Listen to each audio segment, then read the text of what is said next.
किसानको बारीमा हेलिकप्टरको पङ्खा जस्तै फनफनी घुमिरहेको यो औजार हो स्मार्ट स्प्रेयर।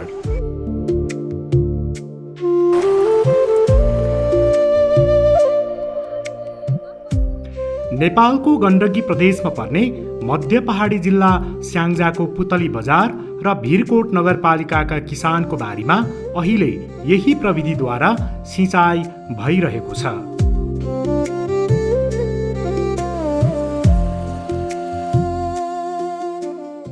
स्याङ्जाको यी दुई नगरपालिकामा पहिलो पटक नमुना परीक्षणको रूपमा 10 जना व्यवसाय किसान छनौट गरी स्मार्ट स्प्रेयर प्रयोगमा ल्याइएको हो। प्रारम्भिक परीक्षणमै स्मार्ट स्प्रेयरको प्रभावकारिताले किसानहरू दङ्ग छन्। यसमा सबभन्दा पानी आधा बचेको छ। यसमा समयमा पनि धेरै बचत छ। जस्तो फेरिले पानी स्पिडले फाल्दाखेरि जमिन खँदारेर साह्रो हुन्थ्यो, यो माटो हल्का राखिदिएको छ। परम्परागत तरिकाले सिँचाइ गर्दा घण्टौँ समय खर्चिनु पर्ने, श्रम बढी लाग्ने र पानीको असमान वितरण हुने जस्ता समस्या स्मार्ट स्प्रेयरको प्रयोगले हटेको छ। नयाँ प्रविधिले हुने धेरै फाइदाहरू किसानले प्रत्यक्ष अनुभव गर्न थालेका छन्। म त हिँड्नै परेन क्या, पानी ड्रममा जम्मा गरेँ मात्रै भयो। अहिले पानीको स्रोत पनि केही भयो, खानेपानी पनि आयो, खानेपानी आयो, त्यो खानेपानीको स्रोतले पनि मलाई काम गर्यो। त्यसले त मलाई त्यो ड्रममा भरेपछि म त आनन्दले त्यसलाई पानी जोड दिएर बसे भयो क्या। त्यसले मलाई एउटा रक्त सञ्चारको काम गर्यो। अहिले धेरै ऊर्जा दियो मलाई। कुन बालीका लागि कति सिँचाइको आवश्यक छ, पानीको प्रवाह, वर्षा मापन, उपग्रहबाट प्राप्त तापक्रम तथा विकिरण जस्ता कारकहरूको हिसाब गरी किसानले सिधै आफ्नो मोबाइलमा सन्देश प्राप्त गर्छन्। यसले किसानलाई सिँचाइ गर्न सधैँ झकझक्याइरहेको छ।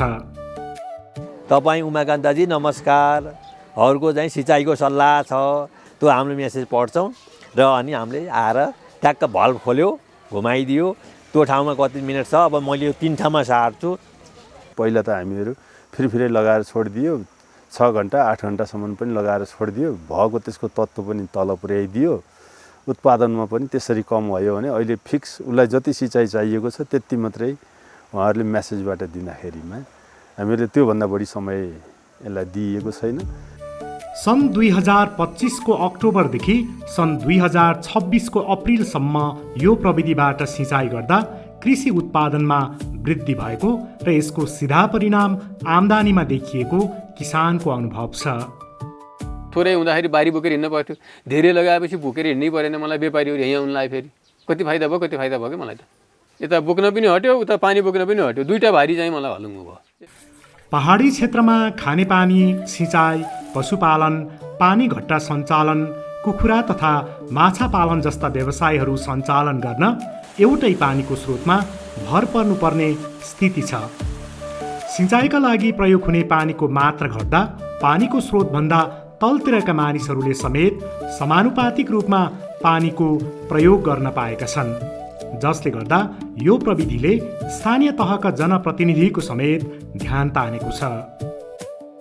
पानी थोरै भएको कारणले जनताहरू अलि पछि हटेको अवस्थालाई यो प्रविधिले गर्दाखेरि अहिले जनता बढी तरकारी खेती गर्न अथवा अरू कृषि पेसामा लाग्नलाई यसले बढी उहाँहरूलाई हौसला मिल्नेछ भन्ने मैले विश्वास लिएको छु। त्यसैले गर्दाखेरि नै अब यो सरल र सहज हिसाबले यदि पाइन सक्यो भनेदेखि हामीले यो खरिद गरेर यहाँका जनतालाई 50% अनुदानमा त्यो वितरण गरेर अझै तरकारीलाई कसरी भिरकोटमा उहाँहरूको जीवन स्तर माथि लैजानको लागि केही सहज हुन्छ कि भनेर नगरपालिका यसरी अगाडि बढिरहेको कुरा यहाँलाई जानकारी गराउन चाहन्छु। जुन स्मार्ट स्प्रेयर प्रयोग गर्नुभएको किसानहरूसँग गएर उहाँहरूको रेस्पोन्स बुझेको थिएँ। उहाँहरू यो स्मार्ट स्प्रेयरप्रति एकदम पोजिटिभ हुनुहुन्छ। यस नगरपालिकाले चाहिँ 50% अथवा 100% अनुदानमा चाहिँ हामीले उहाँहरूलाई वितरण गर्न सकिन्छ र यसबाट यो स्मार्ट स्प्रेयर चाहिँ नगरपालिकामा प्रयोग गर्न चाहिँ सकिन्छ।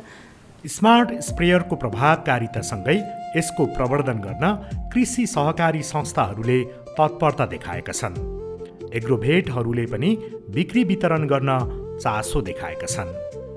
यदि किसानहरूले त्यस्तो चाहना राख्नुभयो भने अब हामीले सस्तो ब्याज दरमा लगानी गरेर हुन्छ कि अब सरकारी निकायलाई हामीले अब मध्यस्थकर्ता भएर अनुदान उपलब्ध गराएर हुन्छ कि अब उहाँहरूले कसरी चाहनुहुन्छ त्यही अनुसारले दिन सक्छौँ।